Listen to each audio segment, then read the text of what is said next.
Welcome to Menu Talk. I'm here today with Chef Tse Richmond, who is a culinary specialist with Cisco in Portland, Oregon. Welcome, Tse. Thanks, Pat. I am so excited to be here today in this lovely Pacific Northwest day. Well, let's begin by you telling me a little bit about the culinary journey that brought you to Cisco. Sure. I think my journey's been a little bit different. I've always been enamored with culinary and pastry, but I didn't get into it until later in my life. I started actually in corporate marketing, and I did that for 12 years. And then I woke up one morning and I'm like, wow, my heart just isn't in my job. I am not excited about that 5-year marketing plan that I'm creating. And it was then that I had an epiphany that I'm like, I need to do something that I am truly passionate about. So I gave myself a year. I did a lot of research. And then after a year, I quit my job and moved to Paris. And there I got the chance to study at Le Cordon Bleu. And because I didn't know if I wanted to do culinary or pastry, I decided to do culinary, pastry, and wine because I'm in France, might as well do them all. Sure. Yeah, sounds like a great combination. It was probably the most amazing experience I've ever had in my entire life. And if I could do it all again, believe me, I would absolutely do it. And then I went on. Oh, go ahead. No, I just wanted you to continue. I can't wait to hear more. Sure. So then I thought, well, I'd really like to try my hand at working in Paris kitchens. So I got an internship at Le Restaurant Guy Savoy, which is a 3 Michelin star restaurant in the first arrondissement. And at the time, it was the number in the top 50 in the world. So it was a really intense experience. I worked harder than I ever have in my entire life. I used to be incredibly sweaty. People would move away from me on the metro when I would go home at night because I smelled like a kitchen. And we were working easily, 14-hour grueling shifts, but it was very amazing to get to see that process. Then I decided, well, I would really like to try pastry as well. So I went to work at Pierre Hermé, which is hands down my favorite pastry shop ever. Things that we just don't have in the United States, colors and textures and flavors all combined, stuff that really blew my mind. But unfortunately, my carte de séjour ran out, so it meant I had to come back to the United States. So I came back. I started my own company. I was the healthy cooking ambassador for the local Regents Blue Cross Blue Shield organization here. So I went around and I taught cooking classes for members based all about health. And then I ran into my mentor, and he said to me, well, why don't you think about teaching students? And I'm like, oh, wow, there's no way. I'm not sure I could do that or if I have the skills, but he talked me into it. So I got the opportunity to work at all 3 culinary schools here in Portland, which is such an amazing experience to get to influence the next generation of chefs. And then he tapped me on the shoulder again, my mentor, and said, hey, do you want to come work with me? And when Corey Schreiber says, do you want to come work with me? You say, yes. And he happened to be at Cisco. So now he's my counterpart. I feel extremely fortunate because now all 3 culinary schools are closed here in Portland, which absolutely breaks my heart. It's very hard for the industry. But I have such an incredible job and I get so excited every day because it's something unique. And Corey was a restaurateur before, right? Yes, he was. He was the very first chef in the Pacific Northwest to earn a James Beard Award. Oh, cool. And probably one of the most humble chefs I've ever met in my entire life. Well, tell me a little bit about Sysco's Cutting Edge Solutions program, because that's a division of Sysco that does, things that are more cutting edge, I imagine. Yeah. So we call it CES or Cutting Edge Solutions. So we have rollouts of these new items 4 times a year now.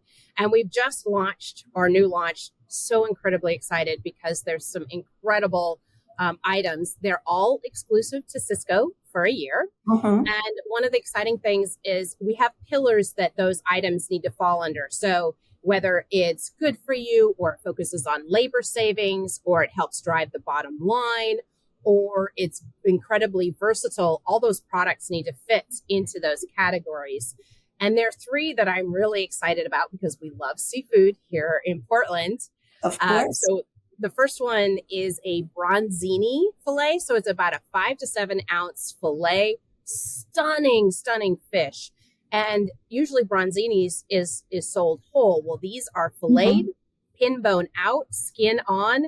And the flavor on that is so incredibly lovely. Plus, it's got a neutral flavor profile. So it can go many different ways, many different types of ethnic cuisines.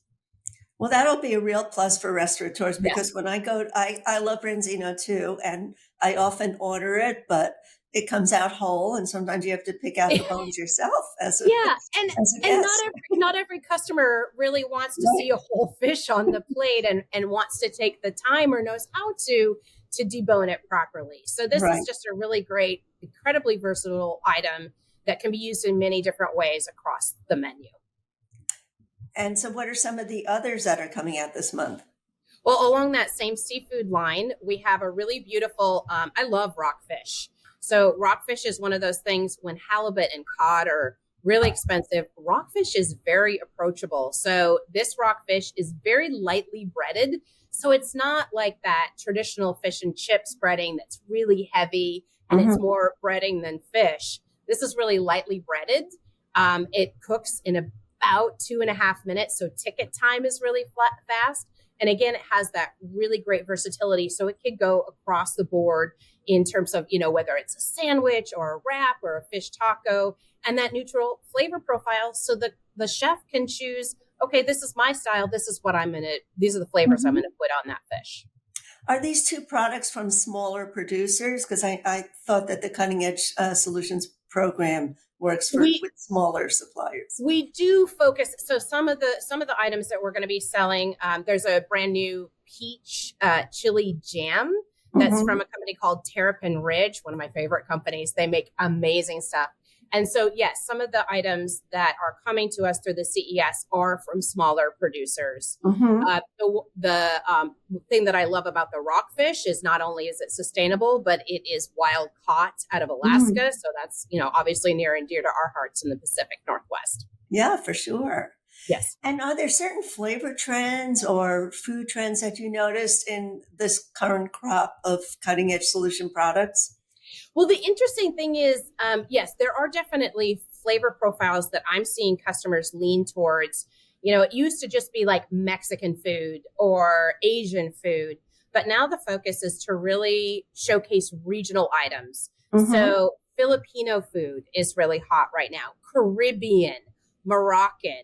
And the interesting things about these new items is that again, it has that neutral flavor profile so that somebody can take that and add a really cool Berber spice to that rockfish and Hmm. turn it into a Moroccan dish, or they could add pineapple and maybe a little bit of conch to turn it in something into a Caribbean dish. So I like that versatility and that ubiquity across the menu. Is that one of your job descriptions? When you go out to operators, you show them how they can transform these products into the Yeah, the flavor profile. interesting thing about being a chef in a restaurant, because I have been an operator before, is that you're so focused on the business that sometimes it's hard to see what else is going on in the Hmm. industry. And that's really what I love about my job is, I see about 250 customers a year. I get to learn all different kinds of things from these customers, consolidate that, and then help our Cisco customers learn, what really is on trend, what would be great for labor savings, how do we do our next seasonal menu. So it's a really great opportunity to essentially be a consultant. Yeah, that's really cool. Yeah. Now, you mentioned that you tried to teach healthy eating to Yes. customers or to, I guess, restaurant operators Mhm. before or people in healthcare. So, are you working on doing anything to combine health and culinary now? Absolutely. Again, one of the trends that we see going on right now is plant. I call it plant forward. Mm-hmm. not necessarily plant-based, because one of the things that we're seeing is we're starting to move away from the plant-based meats and going back to more vegetables, to mushrooms, to beans, and a smaller portion of meat. So I think the consumer is really driving that right now, that, again, with prices increasing, having a smaller portion becomes better for the operator bottom line, but that's Mm-hmm. also what the customer is demanding as well. Now, one of the things that I see again is, yes, people want to eat healthy, but when they go out to restaurants, they still want the sugar, they still want the salt, they still Yes. want the fat. So I think healthy is coming. It just isn't quite there yet. No, I We totally want to agree on indulge. that. Well, how about labor saving? We all know that, the labor challenge is still a big issue in restaurants, even though the job numbers are up. But I think it's also the fact that there's not as much skilled labor around. So how does Cisco help with those solutions? So two of our new CES items really address that labor savings, because Pat, you're absolutely right. That's the number one thing that I hear from customers is, I just don't have the labor in order to produce what I want to. So two of the new items come from Double L Ranch, which is a family-owned ranch out of Utah. Mm-hmm. One is a brisket chili that Mm-hmm. is amazing. So it's already made. And that could go so many different ways, whether you just want to serve it as a chili. It could go on the brisket burnt end hot dog for a little fun. It could go on a nacho. And then the other item that they're producing as well for us is a pork chili verde. So it's pork shoulder roasted in a really beautiful tomatillo sauce. And again, these items come in bags that can just be reheated in water. Mm-hmm. And then the operator can take that and customize it however they want. In fact, I'm going to be showing in a couple days, I'm going to take a biscuit, split it in half, put the chile verde on top, 2 poached eggs, and then a little fun Spiceology seasoning on top, and call that brunch.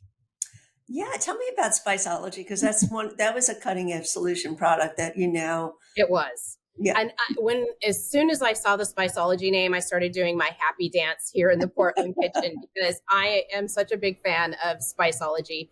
It's a small chef-driven company out of Spokane that makes spices that will blow your mind. And for us, they created 3 different versions that were exclusive to us for 1 year. One was a lemon pepper Mm-hmm. that was out of this world. Then there was an orange goju-garu. I had to look up what goju-garu was, because it wasn't something that I was familiar with. And then the final one was a chipotle herbs de Provence, which I was like, oh, how is that going to work? The flavor combination is amazing. It definitely sounds like a mashup. Like It is, but it's so, and again, it goes to that, customers are wanting versatility, and they're also wanting something that sets them above everybody else, especially in terms of limited time offers. So I'm showing a lot of those items to say, here, don't change your menu, keep it as it is, but just add this one little thing to take it to the next level. Mm-hmm. And you also help operators maximize profits with some of your products. So tell me, Yes. and your solution. So tell me how that works out. So a lot of times when we see an operator, one of the first things that I ask them is, what do you want to be known for?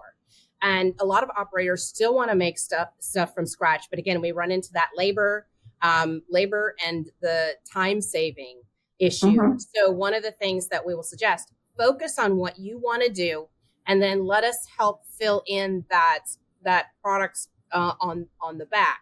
So one of the things that we are going to be showing again in this new CES lineup is a U10 breaded shrimp. So breaded shrimp takes a little bit of time. You have to have the breading station. You have to have all the prep for that. So instead, this is ready to go. And the price per, if you were to factor in the labor into that, is a lot less expensive. So every time somebody upsells one of those shrimp on a, say, for example, a surf and turf, they're saving money on their bottom line, yet they can still charge what they need to in order to make a profit. Sounds like a win-win for sure. It is. And you're also very into AI. So tell me how you use AI to help improve operations. So I ran across a very interesting article written by the National Restaurant Association that says AI in and of itself is not creative. And I'm a very creative person. And I thought, well, okay, I understand what they're saying. So AI is a series of algorithms and it will pull bits and pieces from all over the web and compile it together, kind of stitch it together, which I Mhm. think is really cool. But I want to say that AI is a really great place to ignite creativity. Again, operators are so focused on what's going on in their business. Sometimes it's hard to see outside the operation. So I think really there are three things with AI that operators can do to help generate that creativity in the kitchen. The first is visually. So there are lots of applications out there where you can go in and type in, I did this the other day, I did a chicken lettuce wrap. So I took a photo of that product and then I typed in all the ingredients in Adobe's Firefly, which is a free application. And it came up with a photo that blew me out of my chair. It was perfect lighting. Mm. The presentation was stunning, and it was very inviting. But I do want to say operators should approach AI with a little bit of caution because if you put out an AI generated photo on your Instagram feed, and when a customer comes in and that's not what they're getting, they're going to get disappointed. So I Right. think, again, use it as a way to ignite creativity.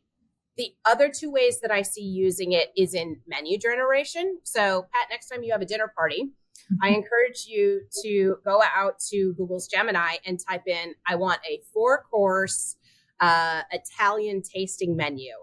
And AI will go out there and come up with a really great solution for your dinner party. And it'll even throw in wine pairings, which is kind Wow. of fun.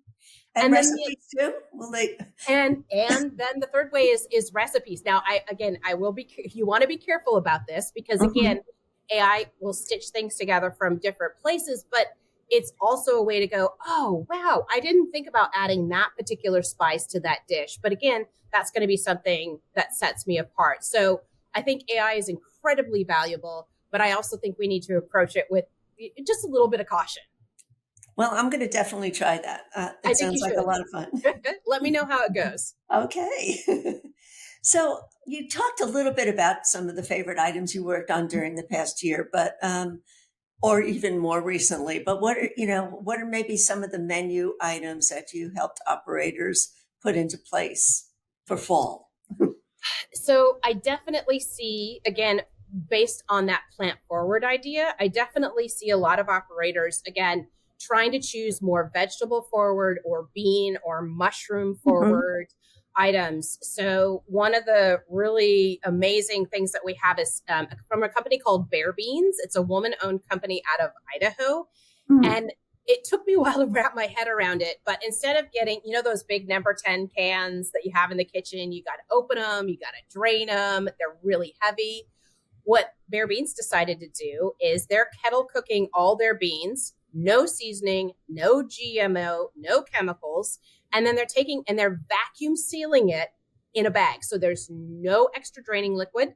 The Mm. case just goes in the refrigerator, a lot less waste. And now you Mm. don't have to worry about recycling those cans or somebody, heaven forbid, cutting themselves on those cans. Right. So that's one of the items that I am trying to incorporate in a lot of different dishes. So I'll take those chickpeas that we get, I'll fry them and toss them in Berber seasoning, or I'll roast them in the oven and put them on a dish to again add more protein, give it that plant forward feel, and also be something that's really fun for fall.